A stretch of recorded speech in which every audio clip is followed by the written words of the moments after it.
Bonjour à tous, nous parlons aujourd'hui des fonctions trigonométriques. Alors, par commencer, nous pouvons regarder ce graphique. Alors, voilà, pour la fonction sinus x, c'est-à-dire y égale sinus x. Alors, juste une remarque importante pour commencer, quand nous parlons de sinus x, tangent x, cosinus x, n'oubliez pas que la valeur de la variable x est toujours en radian. Vous pouvez lire aussi les détails sur la définition de la fonction réciproque, arc sinus, et c'est là vous aussi pour la fonction cosinus, qui est représentée ici. Donc elle n'est pas trop différente par rapport au sinus, à part un décalage horizontal, une translation horizontale de pi sur 2. Et la fonction arc cosinus peut être définie de manière analogue à arc sinus. Pour la fonction tangente, vous voyez qu'il y a des asymptotes pour pi sur 2, donc 90 degrés, ainsi que pi sur 2 plus un nombre entier fois pi. Cela correspond au fait que pour 90 degrés ou 270 degrés, ou n'importe quel angle qui, dans le cercle trigonométrique, revient au même endroit que 90 degrés ou 270 degrés, la tangente n'existe pas, vu que le cosinus vaut 0. Maintenant, l'exercice qui nous intéresse, c'est d'être capable de représenter des fonctions du type y égale a sinus b x plus c plus d. C'est ce que nous appelons les fonctions sinusoïdales généralisées. Donc, voyons maintenant comment nous pouvons représenter cette fonction. Alors, partons du graphique de la fonction y égale sinus x. Nous avons dit que ça fait 0 en x égale 0, ensuite en x égale pi,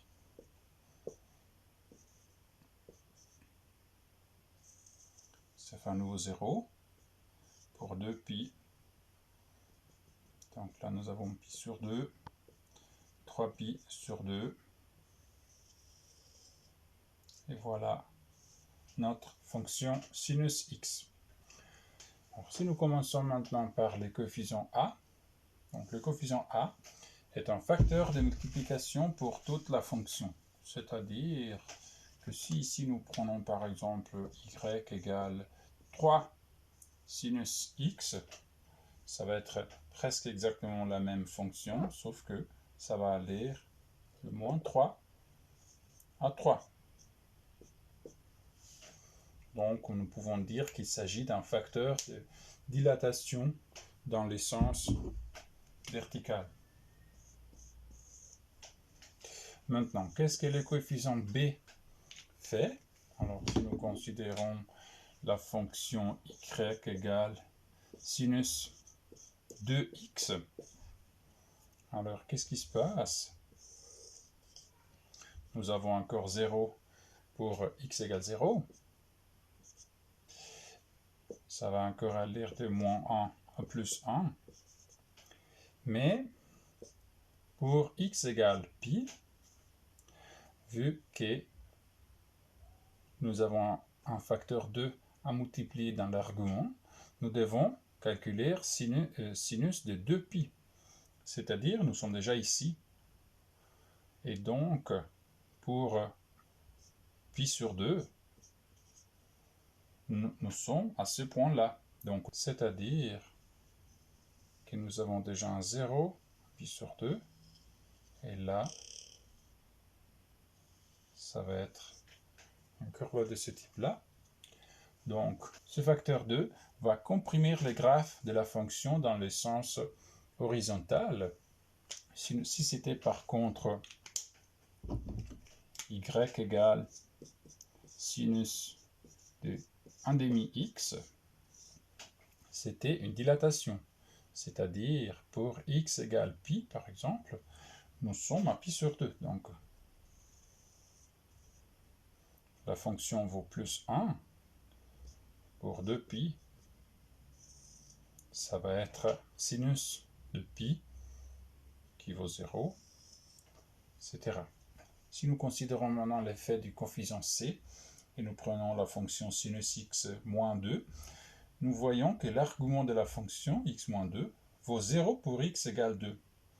C'est-à-dire qu'à partir de ce point-là, c'est comme partir d'ici, donc pour 2 plus pi, c'est-à-dire plus 3,14, nous avons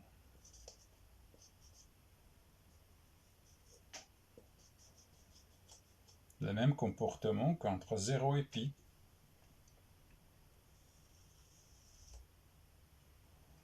Et ensuite, ça va continuer comme d'habitude.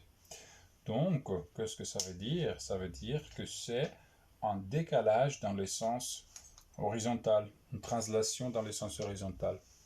Et pour finir, les coefficients d, c'est peut-être les moins difficiles à comprendre.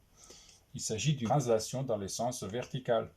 Par exemple, si nous faisons sinus x plus 1, alors ça va être une fonction entre 0 et 2, une fonction qui vaut 1 pour x égale 0, ensuite pour x égale pi sur 2 vaut 2, ensuite le sinus vaut 0 pour x égale pi, donc ça va donner 1, etc. Donc c'est une sinusoïde translatée de 1 vers le haut. Donc voilà, pour se familiariser avec ce type de fonction trigonométrique généralisée, la meilleure chose à faire, c'est d'essayer de faire quelques exercices, représenter ce graphique, ensuite vous pouvez comparer vos résultats soit avec le corrigé, soit en utilisant quelques logiciels tels que GeoGebra ou équivalent. Encore un dernier sujet relatif aux fonctions trigonométriques. Donc, nous avons vu que si nous avons une fonction, nous pouvons calculer sa dérivée. Alors, quelle sera la dérivée de la fonction sinus? Nous voyons que ça doit être une fonction qui vaut 0 pour x égale pi sur 2, vu que la tangente à la courbe est horizontale ici, elle doit valoir aussi 0 pour x égale 3pi sur 2. Et en effet, il est possible de démontrer que cette fonction est exactement la fonction cosinus. Une remarque importante à ce niveau, c'est vraiment essentiel que x soit un radien, sinon ce résultat n'est pas vrai. Pour f de x égale cosinus x, quelle sera la dérivée de la fonction cosinus? Nous voyons que dans ce cas, ça doit être une fonction qui vaut 0 en x égale 0, ainsi que en x égale pi. Et il est possible de démontrer que cette fonction est égale à moins sinus x. Donc à partir de ces deux résultats, que nous n'allons pas démontrer, il est possible d'effectuer pas mal de calculs de dérivées. Par exemple, nous pouvons déjà calculer la dérivée de la fonction tangente x qui est égale à sinus x divisé par cosinus x. La dérivée, vu qu'il s'agit d'un quotient, nous pouvons utiliser la formule du quotient. Alors nous avons la dérivée du numérateur cosinus x fois le dénominateur cos carré moins le numérateur fois la dérivée du dénominateur qui est moins sinus, donc ça fait plus sinus carré, divisé par le dénominateur au carré. Et au numérateur, nous avons la première relation fondamentale, cos carré plus sinus carré est égal à 1. Donc ça fait 1 divisé par cosinus carré. Sinon, on pourrait aussi écrire tout ça comme 1 plus sinus carré divisé par cosinus carré de x. Autrement dit, 1 plus tangent carré de x.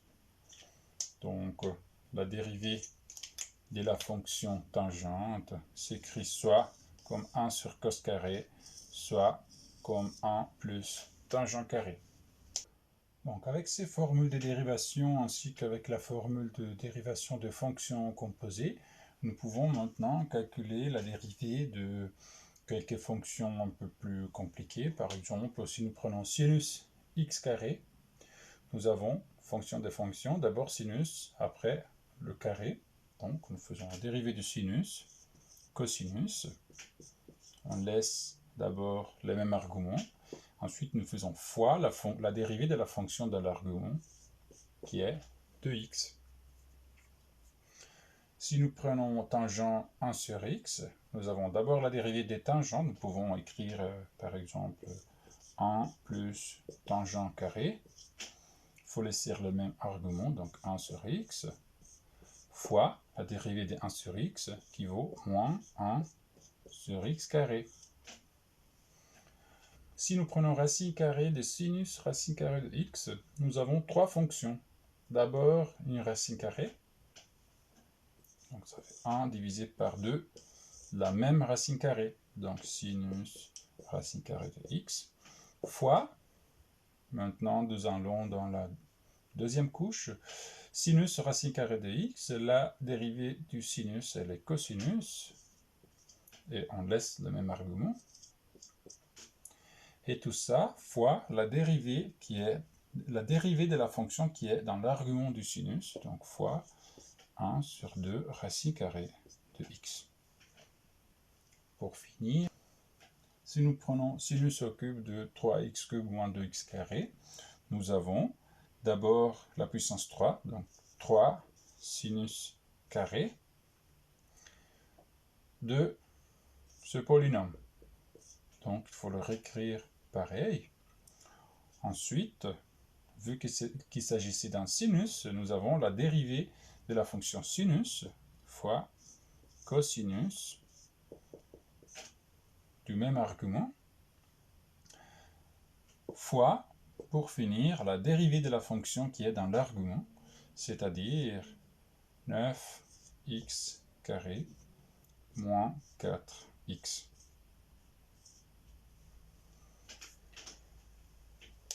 Voilà, donc c'est tout pour aujourd'hui. Comme d'habitude, la meilleure chose à faire pour se familiariser avec tout ça, c'est d'essayer de faire les exercices. Et pour l'instant, au revoir et à bientôt.